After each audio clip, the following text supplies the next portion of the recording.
আসসালামু আলাইকুম। আশা করি মহান সৃষ্টিকর্তার অসীম কৃপায় আপনারা সবাই কুশলে আছেন। আজকের এই মত বিনিময় ও প্রেস ব্রিফিংয়ের প্রারম্ভে আমি গভীর শ্রদ্ধার সাথে স্মরণ করছি হাজার বছরের শ্রেষ্ঠ বাঙালি, স্বাধীন বাংলাদেশের স্বপ্নদ্রষ্টা জাতির পিতা বঙ্গবন্ধু শেখ মুজিবুর রহমানকে। পাশাপাশি শ্রদ্ধাচিত্তে স্মরণ করছি সকল মহান বীর মুক্তিযোদ্ধাদের, যাদের আত্মত্যাগের বিনিময়ে আমরা পেয়েছি স্বাধীন সার্বভৌম বাংলাদেশ। অসংখ্য গৃহহীন মানুষের দুর্দশা দেখে জাতির পিতা বঙ্গবন্ধু শেখ মুজিবুর রহমান তাদের দুঃখ লাঘবে তৎকালীন নোয়াখালী জেলার চরপুরাগাছা গুচ্ছগ্রাম প্রতিষ্ঠার মাধ্যমে দেশের প্রথম গৃহহীন মানুষের পুনর্বাসন শুরু করেন। এই ধারাবাহিকতায় 1997 সালের 19 মে কক্সবাজার জেলাসহ পার্শ্ববর্তী এলাকা ঘূর্ণিঝড়ে আক্রান্ত হয়ে অনেক পরিবার গৃহহীন হয়ে পড়লে তৎকালীন ও বর্তমান মাননীয় প্রধানমন্ত্রী শেখ হাসিনা ঘূর্ণিঝড় কবলিত এলাকা পরিদর্শনে যান। তিনি ঘূর্ণিঝড় আক্রান্ত মানুষের দুঃখ দুর্দশা দেখে অত্যন্ত সহানুভূতিশীল হয়ে পড়েন এবং সকল গৃহহীন পরিবারকে পুনর্বাসনের জন্য তাৎক্ষণিক নির্দেশনা দেন, যার পরিপ্রেক্ষিতে 1997 সালে আশ্রয় নামে একটি প্রকল্প গ্রহণ করা হয়। এই প্রকল্পটি মাননীয় প্রধানমন্ত্রী শেখ হাসিনার একটি মানবিক উদ্যোগ। আশ্রয় 2 প্রকল্পের আওতায় বিভিন্ন সময়ে ব্যারাক নির্মাণের মাধ্যমে ভূমিহীন ও গৃহহীন পরিবার পুনর্বাসন কার্যক্রম চলমান রয়েছে। এর ধারাবাহিকতায় জাতির পিতা বঙ্গবন্ধু শেখ মুজিবুর রহমানের জন্মশতবার্ষিকী উপলক্ষে মাননীয় প্রধানমন্ত্রীর অনুশাসন মুজিববর্ষে বাংলাদেশের একটি পরিবারও গৃহহীন থাকবে না। মাননীয় প্রধানমন্ত্রীর অনুশাসন বাস্তবায়নের নিমিত্তে সমগ্র দেশে ভূমিহীন ও গৃহহীন পরিবার চিহ্নিতকরণ কার্যক্রম শুরু হয়। নড়াইল জেলায় যাচাই বাছাই করে সদর উপজেলায় 303টি, লোহাগড়া উপজেলায় 240টি এবং কালিয়া উপজেলায় 623টি গৃহহীন পরিবার এর তালিকা চূড়ান্ত করা হয়। আমাদের নড়াইল জেলায় মোট গৃহহীন এর তালিকা চূড়ান্ত হয় 1166টি।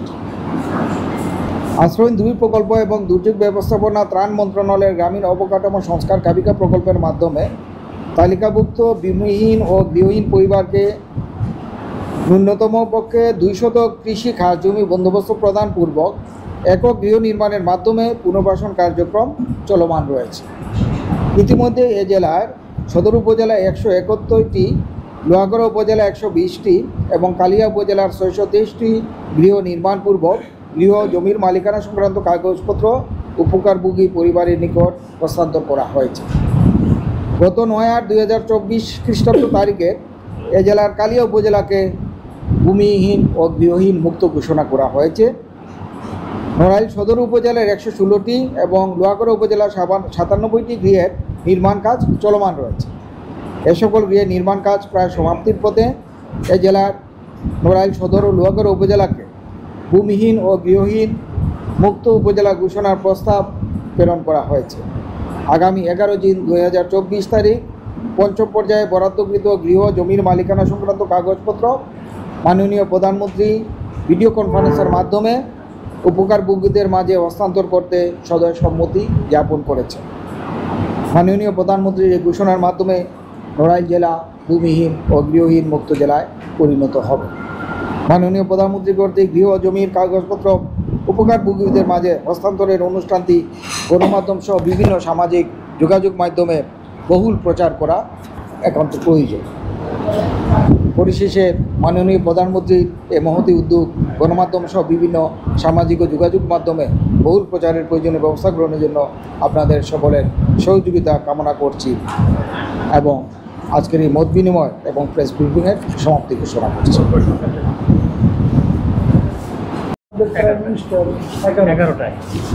11 জুন 11টায় আমাদের জেলার সদরের প্রোগ্রাম হবে জেলা শিল্পকলা একাডেমিতে এবং লোহাগড়ার প্রোগ্রাম হবে লোহাগড়া উপজেলা পরিষদ মিলনায়তনে। আপনারা হরহামেশা আমরা দেখে থাকি। বিশেষ করে একটি নাম আমাদের সামনে উঠে এসেছে সম্প্রতি, মোহাম্মদ উল্লাহ, যিনি নড়াইল ভিক্টোরিয়া কলেজের একজন পিওনের চাকরি করেন। তেনার মাস্টার হলে তেনার বিরুদ্ধে এর আগেও অনেক আমরা পত্রপত্রিকায় লেখালেখি হয়েছে এবং নানান কথাবার্তাগুলো এসেছে। সম্প্রতি হুইপকে জড়িয়েও কিন্তু সেই নিউজটা হয়েছে গতকাল, আমরা দেখেছি।